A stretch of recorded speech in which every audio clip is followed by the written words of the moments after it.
Bonsoir. Voici l'actualité du 6 mai 2020 en Autriche. Les résultats de la consultation des membres du SPE, initiée par Pamela Rendi-Wagner, ont été publiés ce matin. La présidente du Parti social-démocrate peut se targuer du soutien de 71,4% des membres de son parti, un résultat qui renforcera la légitimité de Mme Rendi-Wagner vis-à-vis de certains barons régionaux du parti. Les négociations se poursuivent entre l'Autriche et la Roumanie dans le but de mettre en place dès que possible des trains spéciaux entre Timișoara et Vienne afin d'acheminer notamment des infirmières roumaines en Autriche pour s'y occuper de personnes dépendantes. La fermeture des frontières autrichiennes a été prolongée jusqu'au 31 mai. Jusqu'à cette date, l'entrée sur le territoire autrichien n'est possible qu'en présentant un test négatif au coronavirus de moins de 4 jours.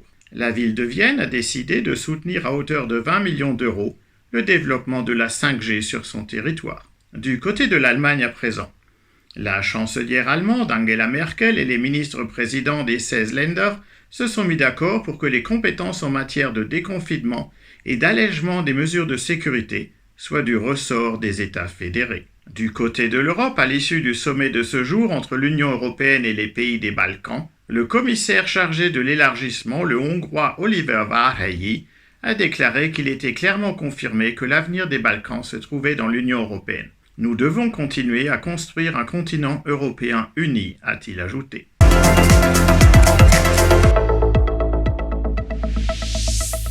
Et maintenant, notre point quotidien sur l'épidémie de coronavirus. Selon les derniers chiffres du ministère autrichien de la Santé, 15 589 personnes ont été infectées à ce jour par le coronavirus en Autriche, soit 176 pour 100 000 habitants.